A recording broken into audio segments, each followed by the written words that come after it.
señores, continuando con nuestro programa, como le habíamos dicho, vamos a hablar y a conocer, a tener esta experiencia histórica de la Semana Santa, sobre la historia de la Semana Santa, y para eso, como dije desde el inicio, estoy con el profesor José Alexander Pichardo. Bienvenidos, José Como Alexander. cada lunes aquí, Benito, Sí. Oscar, hablar de historia y más esa historia tan bella que es la Semana Santa, que ya el domingo venidero empieza con el famoso Domingo de Ramos, como dicen, que lo que celebra es la entrada de Jesús, lo que decía Isaías, Sí. que el Mesías iba a entrar en un pollino, en este caso un burro, y que iba a ser recibido con ramos de palma. Y así sucedió la entrada del Mesías ese domingo de Ramos, esa semana, inicio de semana de Pascua en el mundo judío. Bueno, ese es más o menos el inicio de cuando Jesús mandó a buscar ese burrito. Se supone que era como los pollinos son Sí, los pequeños, pequeño, que todavía no un son, burriquito. sí, sí, todavía no son burros. Bueno, pero la historia es interesantísima porque, por ejemplo, que, ¿cuándo nace? No sé si podemos decir de quién dice cómo nace la Semana Santa. Porque, por ejemplo, yo entiendo que fue después de la muerte de Cristo, porque la historia real es por la muerte del sacrificio que hizo Jesús. Bueno, la semana sí, pero hay que ver, hay que buscarle. La Semana Santa tiene su origen en la Pascua judía. Sí. En la Pascua judía, que no es más que la celebración que hacía el pueblo judío de su salida de Egipto. Entonces ellos empezaron a celebrar la Pascua para celebrar la liberación del pueblo de Dios de la esclavitud de Egipto. Entonces, recordemos que ese Viernes Santo, como nosotros le llamamos Viernes Santo, era la cena de Pascua, el jueves, la cena de Pascua en el mundo judío, donde nace la Eucaristía hoy por hoy de la Iglesia Católica, cuando Jesús toma el pan y lo parte diciendo, este es mi cuerpo, comer todo de ellos.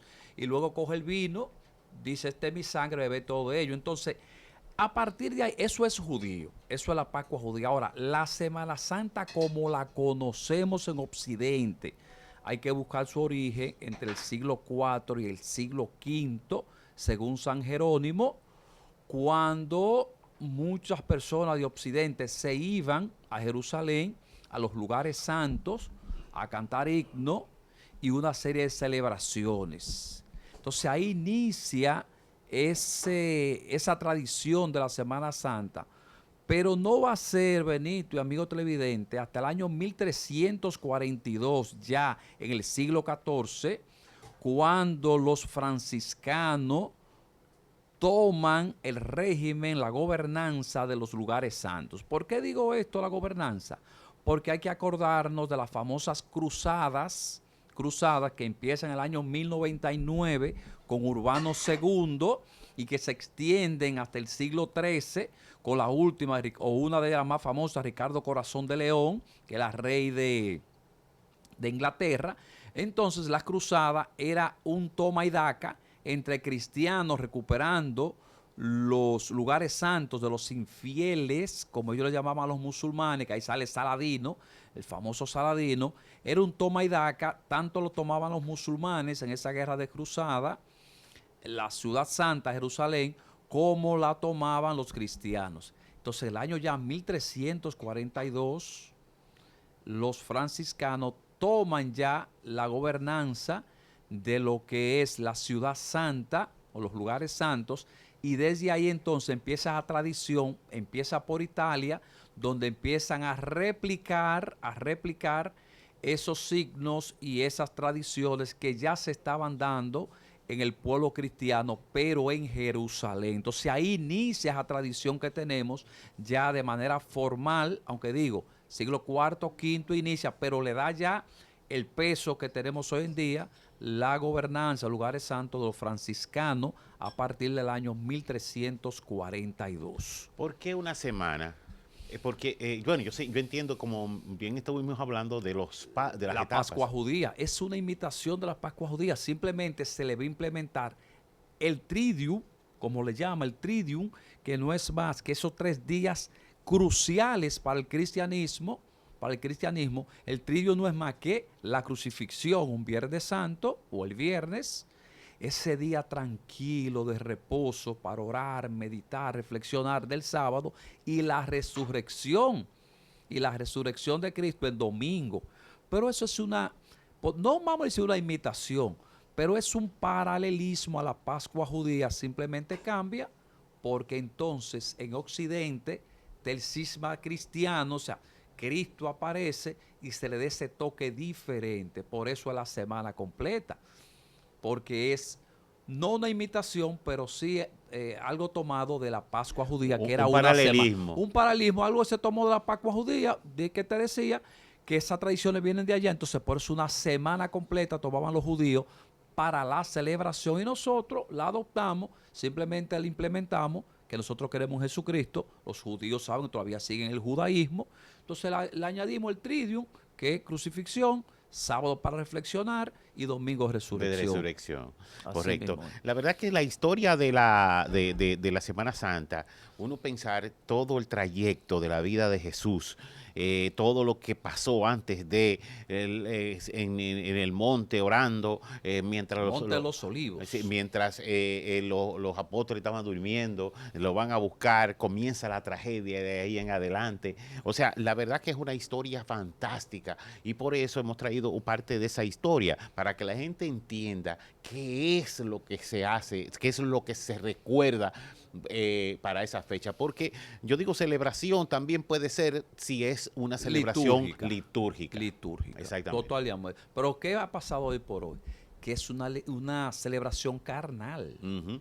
Ya eso de liturgia quedó, a la gente está esperando Semana Santa, no para tomarla como reflexión, no para beber aguardiente, irse para los ríos, irse para la playa. O sea, esto es un teteo, como decimos en el argot popular, desde el Jueves Santo. No lo toman desde el lunes, porque la mayoría de empresas te trabajan hasta el miércoles. Pues si se la dejaran entera y no le fuera un teteo, de lunes a domingo.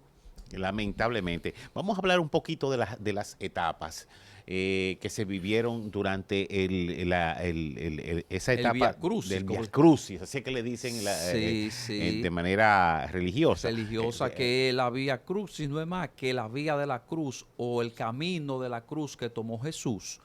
Que, fíjate, en el siglo XIII habían 4 etapas, pero luego, o estaciones como ellos le llaman, pero luego en el siglo XVI surgieron 10 más y tenemos 14 estaciones que van a componer ese vía crucis de Jesús, empezando la primera con los azotes.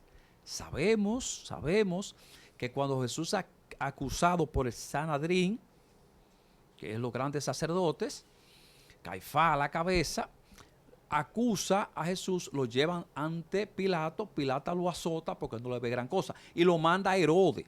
Cuando lo llevan a Herodes, Herodes vuelve a ser rey, le da varios azotes, dice, devuélvenselo a Pilato que está en su jurisdicción. Y ahí que viene el asunto de que Pilato, pues Barrabás lo cambia. Pero bien, esa es la primera parte, lo que se denomina los azotes. Luego hay una segunda estación que es la cruz a cuesta, que es ya cuando los clavan, que él empieza a peregrinar desde hacia el Gólgota, o el Cerro de la Calavera, como ya le llaman. Entonces ya viene una tercera estación que es la caída, que es la primera caída, como le llaman, la primera caída. En una cuarta estación están los finos amantes. Miren, a veces crea confusión, pero ¿sabe qué es lo que son los finos amantes, Benito, y a los televidentes, y a los demás? No es más que el encuentro que se da entre Jesús y su madre María, camino hacia el Gólgota. Bueno, continuando, estamos en el cuarto paso, ¿verdad que sí? Sí, pero antes déjame felicitar a una niña que cumpleaños mañana, una de mis hijas, Sofía, cumpleaños mañana. Ay, Su qué quinto linda. añito. Sí, estamos en la cuarta, que son los finos amantes. Decía que era ese encuentro que se da entre Jesús y su madre terrenal, María, cuando él va hacia el Gólgota. Ese cruce de mirada, ese sufrimiento, una madre y un hijo que sabe hacia dónde va el hijo. Luego tenemos el quinto, que es el Cirineo, Todos hemos escuchado hablar del cirineo, que es aquel que ayuda a Jesús a cargar la cruz. Ese es el famoso, la quinta estación.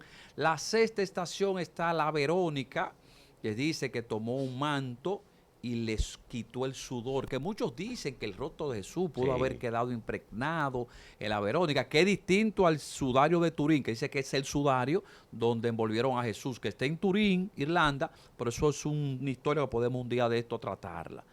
Luego, en una séptima tenemos la segunda caída, la séptima estación. La octava son las piadosas, ese grupo de mujeres que iban rezando todo el camino. La novena tenemos la tercera caída. En la décima tenemos el expolio. ¿Qué es el expolio? Es cuando los soldados se juegan a los dados la túnica de Jesús. Expolio es juego, es apuesta. Entonces el expolio no es más cuando los soldados se jugaron a los dados la túnica de manera sarcástica, como ellos decían, del rey de los judíos. Luego, en la 11 o onceava tenemos la crucifixión. La duodécima tenemos la expiración. La 13 es el sentimiento, o sea, cuando bajan a Cristo de la cruz. Y ya la 14 estación es el santo entierro. Esas son las famosas 14 estaciones que tiene el Vía Crucis. Entonces, él tuvo cristiano. 3 caídas solamente. 3 caídas. Entonces, en la tercera es que obligan a alguien a ayudar. No, después de la primera, obligan a Cirineo a que lo ayude. Luego hay una séptima, cuando ya Cirineo se cansa, se la pasa de nuevo. Y hay una tercera, la séptima está la segunda, perdón. Y en la tercera, el noveno, él lleva la cruz. Después de la primera es que toman acuérdense que es el cerro del Gólgota. Cirineo cuando se cansó le entregó en de la nuevo. primera, él dice coge ayuda, porque Cristo cae, en la primera caída cae. Entonces Cirineo toma la cruz y lo ayuda porque acuérdense que ascendiendo al cerro del Gólgota o el cerro de la Calavera, como le llaman, donde crucificaron, que ahí viene el asunto de Montecristi, porque Cristóbal Colón vio que el morro se parecía al Gólgota o el cerro, entonces ahí viene el Montecristi, que es el famoso Monte de Cristo de nuestra provincia, San Fernando de Montecristi. Sabía. Sí, y ahí viene Montecristi, pues cuando Colón lo vio, se le pareció al cerro del Gólgota, él decía. Excelente. Mira, la verdad que la narración de las 14 etapas es lo que realmente la gente tiene que entender, que es lo que se celebra, que se recuerda en la Semana Santa. Sí. Oye, nada más pensar en el castigo primero, que fue los azotes entre Herodes y Pilato. Sí, que se suponía que era solamente eso, pero no se pudo. Lamentablemente los sacerdotes lo que querían era linchar a No, y que Pilato simplemente se abocó a una tradición en Pascua. ¿Cuál es la tradición? Liberar un prisionero. Entonces él puso a elegir, quiere que liberen a Barrabás, que era un ladrón, de poca monta, pero un ladrón. Y a Jesús, y el pueblo simplemente eligió que liberaran. Por eso que Poncio Pilato dice, me lavo las manos. Porque en el fondo, señores, Pilato no tomó la decisión de crucificar a Jesús.